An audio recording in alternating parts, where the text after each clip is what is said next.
today. Ipapa-change ownership ko na si Zeus para legal na under my name na. Kasi naka ano pa siya under the original or first owner. So ngayon ipapa-change owner na natin para sa papel nandun ang aking pangalan at legit na akin. Right, so ngayon ibablog natin to para malaman natin kung magkano aabutin, kung magkano babayaran, at kung ano yung mga kailangan na mga papel. So far ang ginawa ko protect traffic. Okay, so tuloy natin. Grabe, napaka-traffic doon sa tramo dahil sa ginagawang ramp papuntang Skyway. Well, anyway, tuloy natin.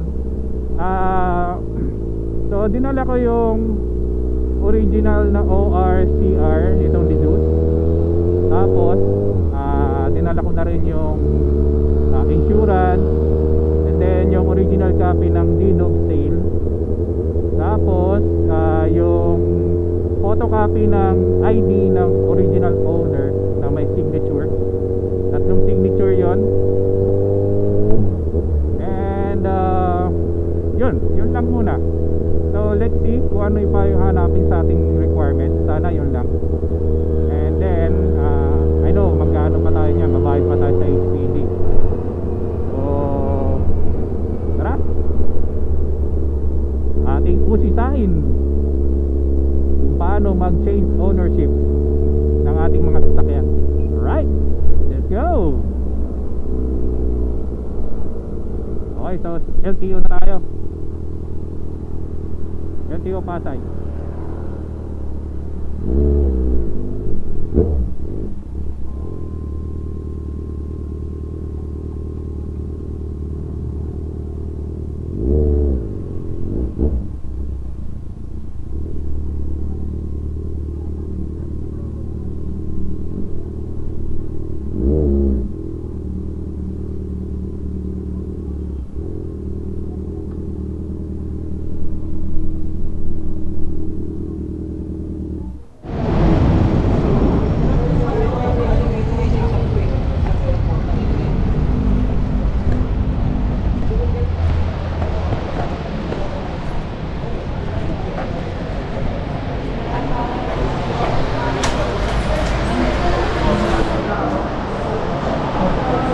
Boss, good morning. Good morning. Papa, change ownership. Nakapagin ako ng original documents.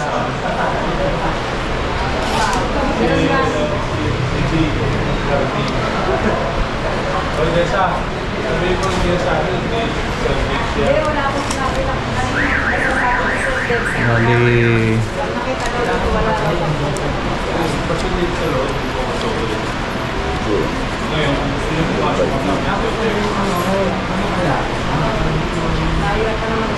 Itong ano sa insurance kailangan din ba Saan yun? mo ba ito kinuha? Dito yan. Dito? Nalala mo pa kung saan dito? Dito na sa likod. Pa-endorse mo na lang sa kanila. Anong Kasi gagawin? kailangan nakapangalan sa'yo. Kailangan naka-transfer na sa naka-name, naka-ano na sa Naka-name sa'yo. So babayad pa ako ng sa kanila ganun. Kung endorsement lang, wala namang babayaran. Okay, sige. Hiramin ko na itong dalawa ha. Sige. Ang concern ko, tignan mo yung firma niya. So parang naging hybrid siya nito. Itong dalawa. Okay. Hiramin ko muna for reference din ng evaluator. Eh yung ID ko kailangan din.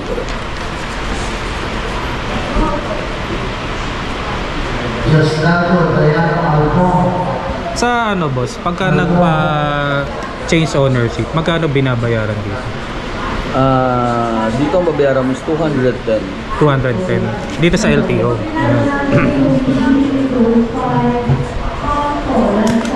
Pa-endorse mo muna to. Para Okay. hindi ka na gumasto, sayang din yung 650. Kaya ka eh.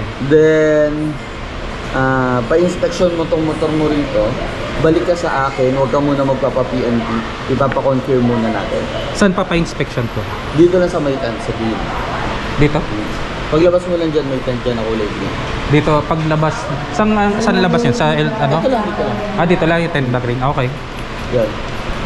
Pa-endorse mo muna, tapos balik ka sa akin. Okay. So, endorse muna, then babalik ako sa inyo. Okay, sige.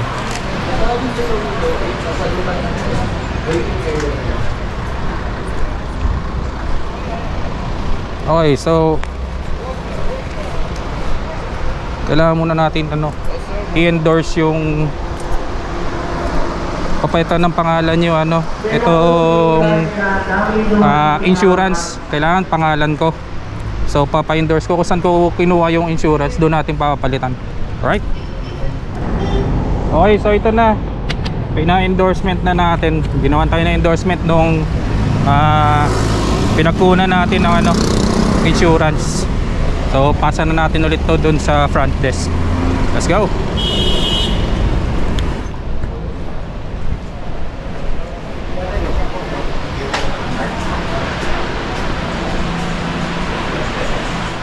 Yes, sir.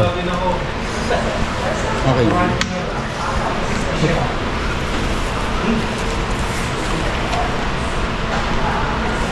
Kinuha ba nila album?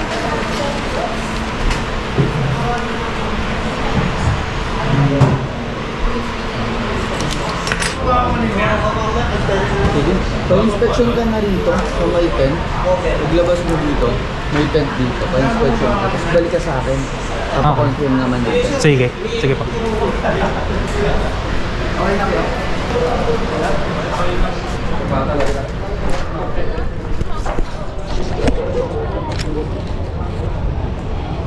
Basta ito inspection?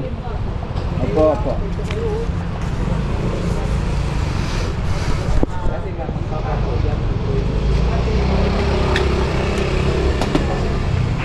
Ito po. Pa-inspection niyo siya. Opo.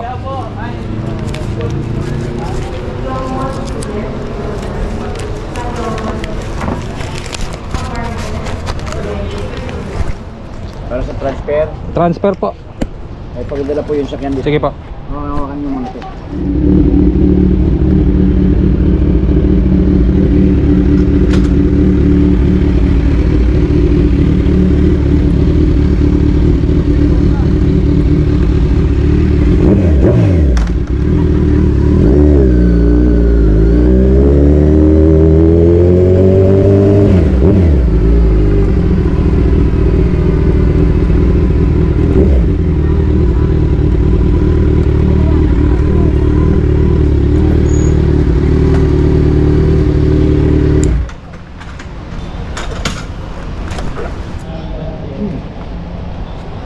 Sige po. Opo, sige.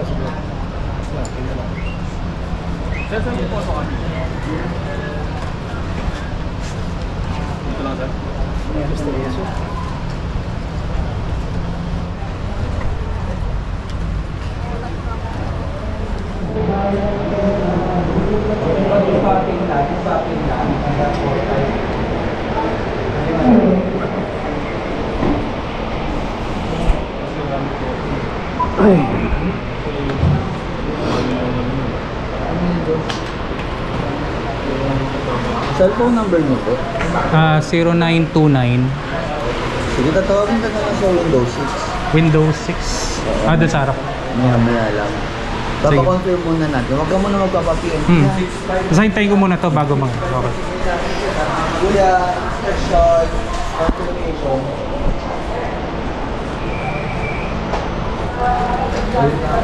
Okay na yun, sir. I-detect na lang namin kayo pagka sumagot ng DT7.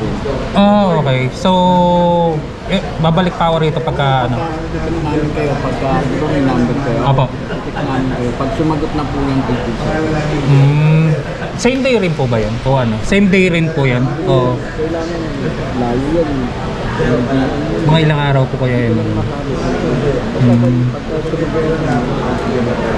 Dadaling ko rin ulit.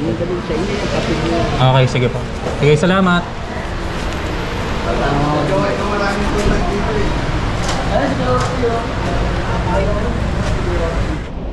Ite-text pa pala ako for yung sa confirmation from Cebu City kasi sa galing nabili yung unit sa Cebu.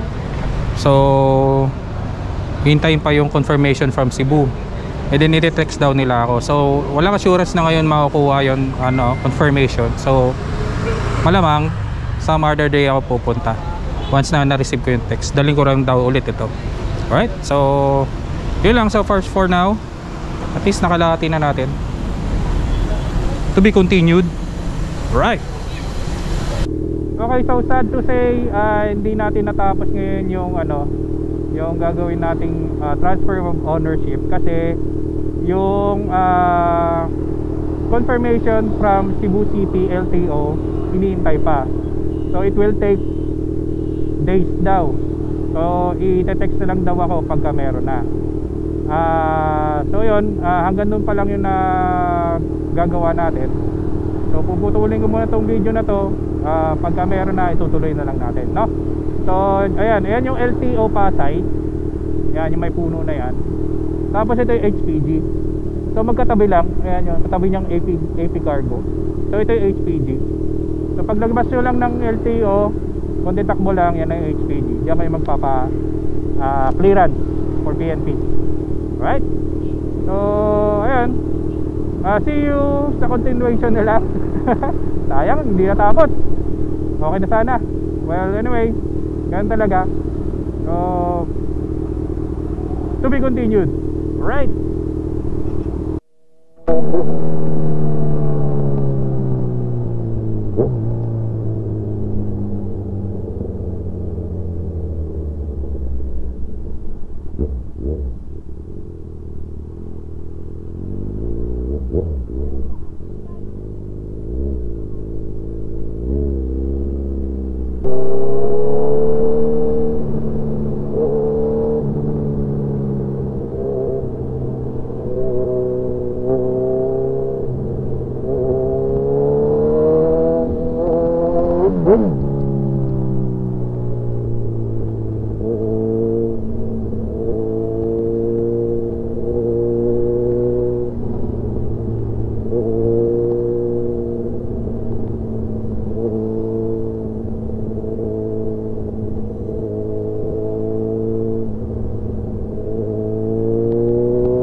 Ten years later.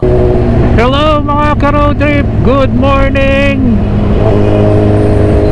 Alright, so continuation. Woo! Piste. Alright, so continuation tayo ng pagpunta natin sa LTO para magpa-change ownership ng papel nitong si Zeus. So ngayon, last time sabi sa akin it will only take 3 days para may process yung confirmation. So tumakbo si 3 days, naging 1 week. So hindi natin alam kung hindi ko ba natanggap yung text na sabi nila magte-text daw. So hindi ko alam kung natanggap ko yung kung nag-send sila ng text at hindi ko natanggap or wala talagang text. So ngayon pupuntahan ko na lang para i-confirm kung meron na ba. Kung wala, okay lang. So kung meron, thank you.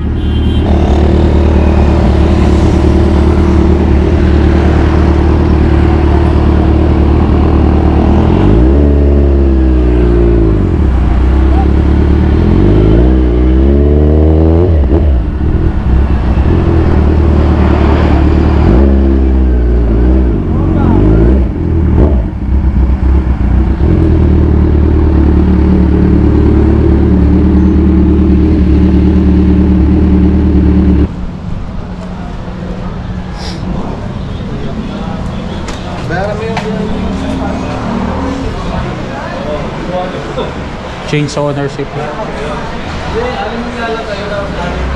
Boss, good morning.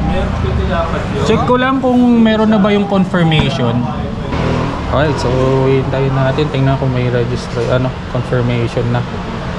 Sana meron. A few moments later. Okay, so failed na naman tayo. Wala pa rin daw. Wala pang confirmation. So hintayin na lang daw ulit tayo ng text. Ay, just go. Pabalik-balik. Ay nako.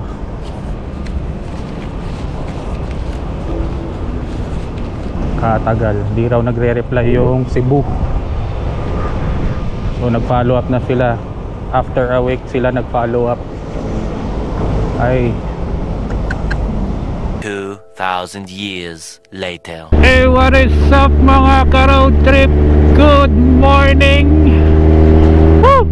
Eto na naman tayo, papunta na naman tayo ng LTO sa ikatlong pagkakataon. Right. So this time, naka-receive tayo ng text kay LTO after nung pangalawang punta natin. So it was more than a week bago tayo naka-receive ng text na yung confirmation daw ay nandun na. So hopefully matapos natin ngayon yung gagawin nating pag-transfer. Ewan ko kung may bibigay bang CR sila, yung certificate of registration, yung bago. So tingnan na lang natin. Punta na lang muna tayo ulit ng LTO Pasay. Woo! Let's go!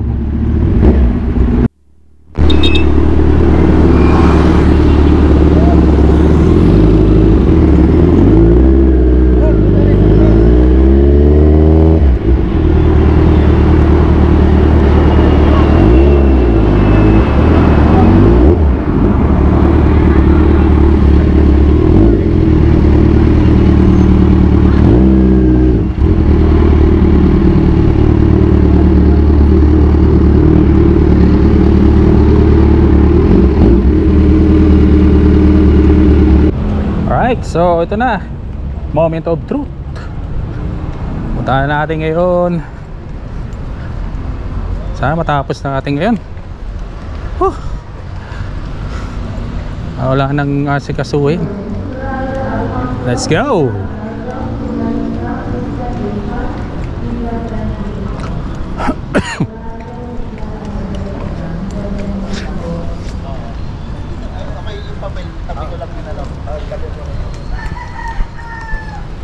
Kapan ay?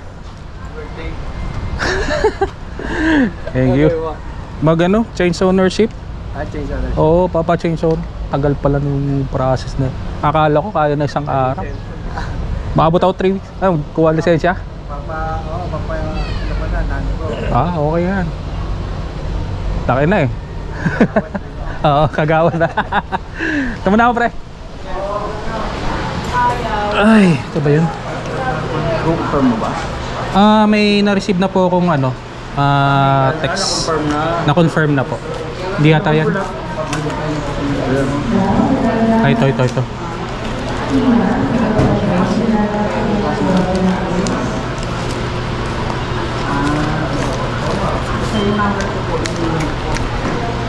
Tagal pala yung confirmation na yan. Pagka kunyari within Manila lang yung yung mother file, ilang araw po yung gano'n? Maganda nga, puntahan yun. Re-rectahin na doon.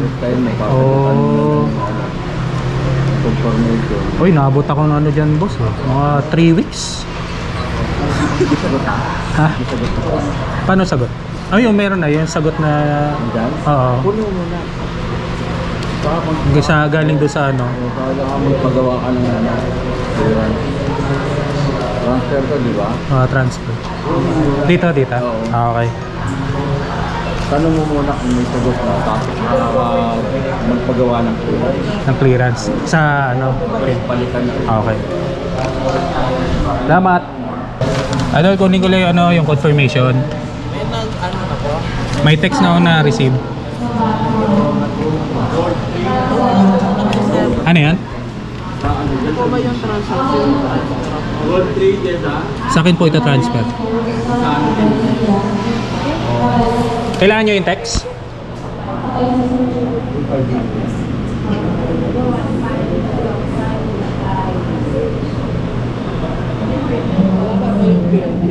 Wala pa. Hinihintay ko kasi yung yung confirmation. Sige. May text na rin ako na receive. Sige. Kailangan nyo ba yun? Okay, sige, salamat.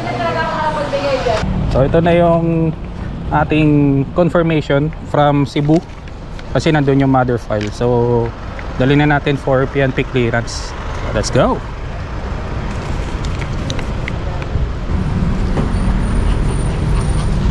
Kukuha po ng ng clearance.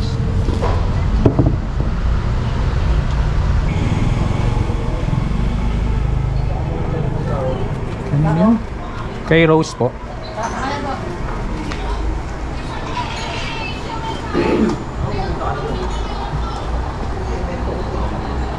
Warranty sir, 250. Application form, 10 pesos po. Okay. Tapos na tayo mag-fill up ng paper saka magpagawa ng affidavit of warranty diyan sa HPG. So ngayon pinapapunta tayo sa sa land bank para magbayad ng fee. So nakalagay dun sa binigay na sa ating papel is 650. So titingnan natin dito raw sa may sa may terminal 2 may land bank daw. So titingnan natin, hanapin pa natin. Then babalik tayo after magbayad, babalik tayo ng ng HPG para i-submit yung mga papel. Alright. Woo!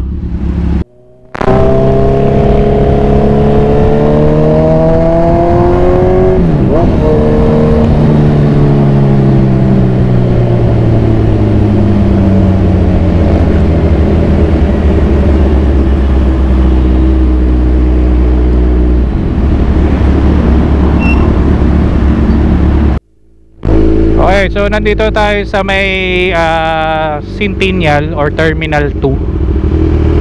Hanapin natin yung land bank.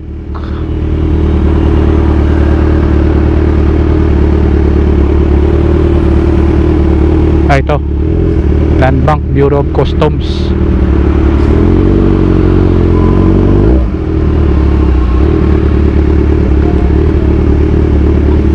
Chief sa land bank. Park muna kayo doon sa kabila, tapos balik mo tayo dito. Babalik. Buwelta ko lang. So wala tayong parking dito.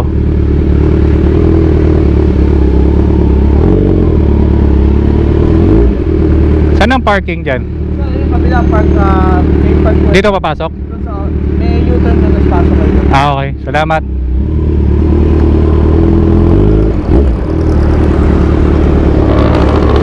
So doon, dyan na po ako magpa-park. Ayan yung parking.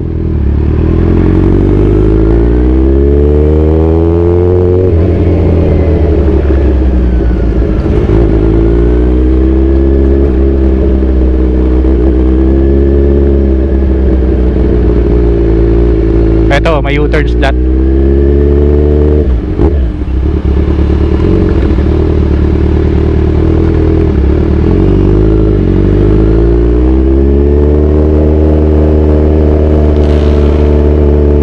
Yan tayo pasok sa car park entrance 1. Entrance car park 2 entrance, sorry. Para makapunta tayo ng land bank. Okay na rin kaysa tatakbo pa ako ng Roas Boulevard. Dito na tayo. Luwag naman yung parking.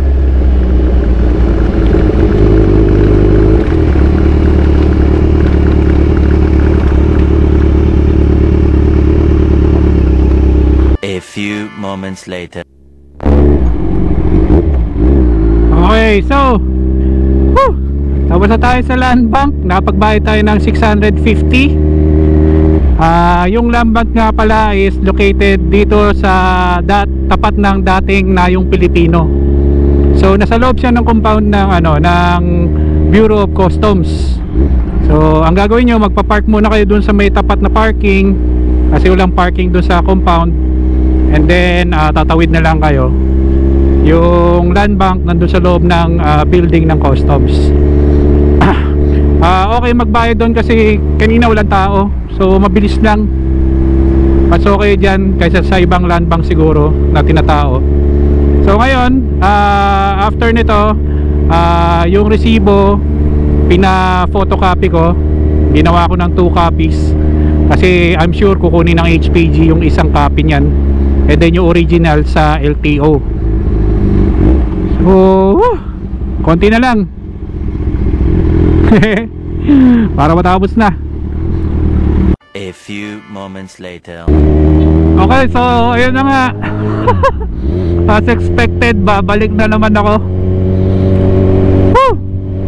So naipasa ko na yung mga papel sa HPG, pati yung binayaran natin sa land bank.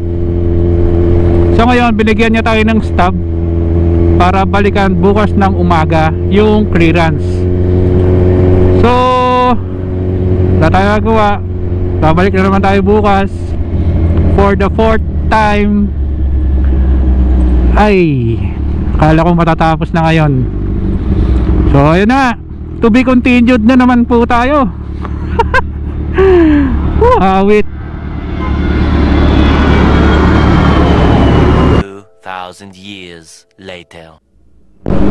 Hey, what is up mga ka-road trip? Good morning. Once again, andito na naman tayo. Papunta na naman tayo sa LTO Pasay. So kahapon, yung nga, natapos natin yung sa HPG. So ngayon babalikan lang natin yung clearance from HPG.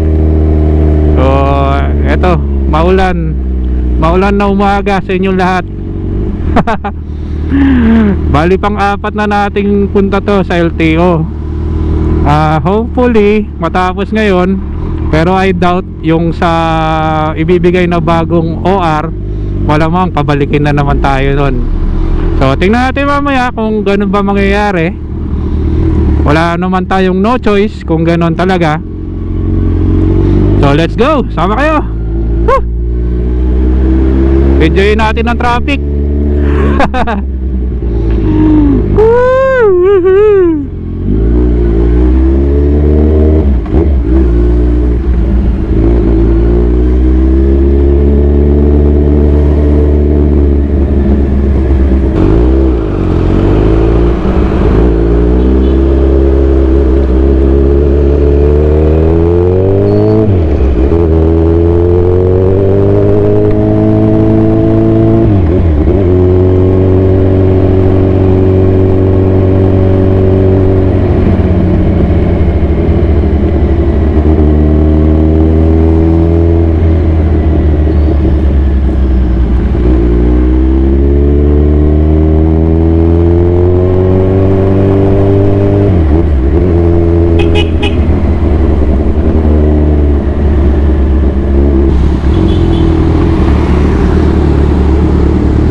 Chief, good morning.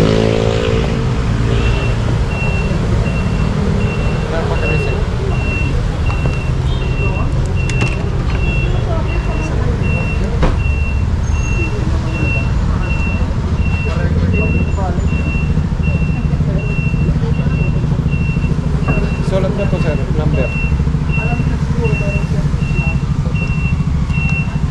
0171166. Okay na po, Chip. Salamat. Balian na like, sa yung tanong ko lang, Chip, pagka yung nag-police clearance, ilang may expiry ba 'yon? Yung pagkuha ng may expiry? 7 days. Okay. Thank you. So 7 days expiry pala yung yung police clearance. So much better talaga, wag muna kayo kumuha ng police clearance habang wala yung confirmation. A few moments later. Alright, so tapos na. Nakuha na natin yung bagong CR ni Zeus ng ating Z1000. So nandito na. Tapos na sa wakas. All done. Thank you. Tapos rin sa wakas, nakuha na rin natin kaagad yung bagong CR nitong Zeus. Oh, salamat. Hindi na tayo babalik.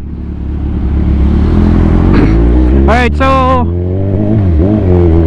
ang feedback ko lang talaga, okay sana yung ganyang pag-process na ililipat yung pangalan doon sa new owner.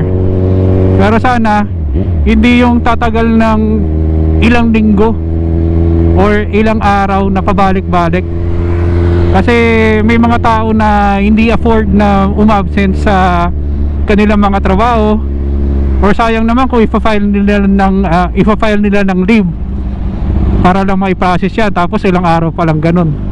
So imbis na gamitin nila sa bakasyon, magagamit lang sa pagpa-process ng papel. So sana magawa ni LTO na sana magawa lang ng at least 1 day process para mas okay. Saka hindi tatama rin yung mga tao na mag-process ng ganon, kasi pag nalaman nila na matagal, ay hindi na nila sikasuhin yan.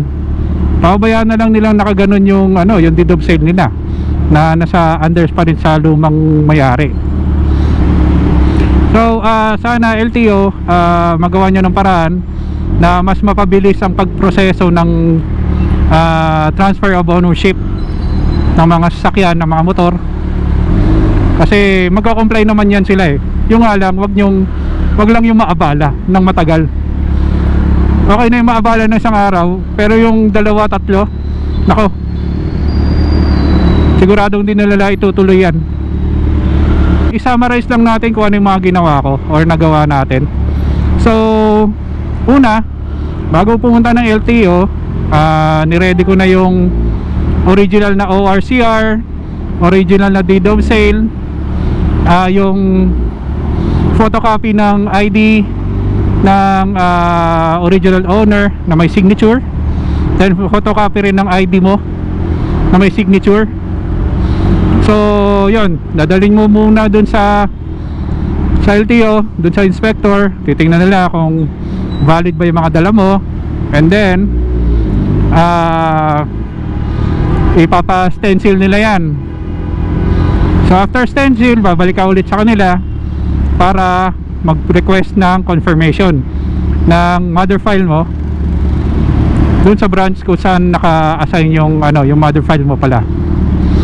And then after that, yung nga, paghihintayin ka ng ilang araw para lang sa confirmation. So depende sa location yan. Yung sa akin, Cebu, ang tagal nag-reply, so mga may 2 weeks yun. Medyo nakaka-frustrate. And then yun nga, ang payo sa akin, kung within Metro Manila lang naman yung yung mother file nyo, mas maganda personally puntahan mo na doon at doon ka kukuha ng confirmation para mas mabilis. So once na nakuha na yung yung confirmation, babalik ka sa nila, then doon ka bibigyan ng referral para pumunta sa kukuha ng PNP clearance. So once na pumunta ka ng PNP clearance, i-check yan nila, i-check yung papel, then bibigyan ka ng referral sa land bank para magbayad. So yun nga, gumawa muna ako ng affidavit of warranty.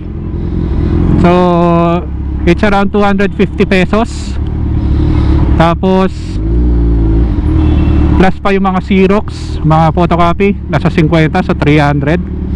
Tapos yung binayaran ko sa land bank, yung sa police clearance, it's 650 pesos.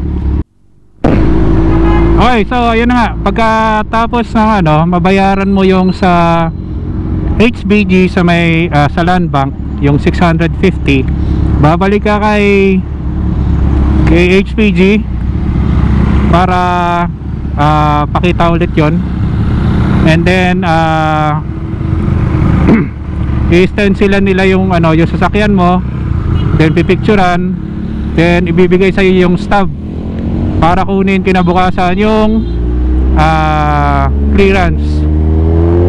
So once binalikan natin kanina yung clearance, so Pagkakuha natin, dinirekta natin sa LTO. So doon pinrocess na. Doon na inano yung mga approval. Nagbayad tayo ng 210 pesos. Dapat talaga 60 pesos lang yung babayaran natin for the transfer. Kaso meron na 150 na penalty for late process ng transfer. So may penalty pala yon. Hindi ko na tanong kung ilang buwan ba palugit pagka bili mo ng ng sasakyan, kung ilang buwan ng palugit ba para mai-transfer mo sa pangalan mo. So yun lang. Kung ayaw yung penalty ng 150, much better i-transfer nyo kaagad sa pangalan nyo pagkabili nyo. Kung okay lang naman sa inyo yung mag-buy ng 150, okay lang rin, wala namang problema yon. So ganyan lang. And then maghihintay ka lang ng releasing nung bagong CR ng sasakyan mo. Katulad kanina, nakuha ko na. So hindi na tayo babalik na LTO ulit. So all in all, naka-4 na na ako. Naka-4 na balik sa LTO. Okay lang, worth it naman. Natapos ko rin naman. Yung nga lang, sana gawan ng paraan ni LTO na at least 1 day processing para hindi naman masyadong abala sa mga magpa-process ng transfer of ownership. So yun lang. Sana meron kayong nakuha na information dito sa pagkuha ko ng transfer of ownership. Alright, so sana may natutunan kayo, meron kayong bagong nalaman. At ayun lang. So until next time, this is Enos Moro saying God bless, ride safe, and peace mga ka-road trip.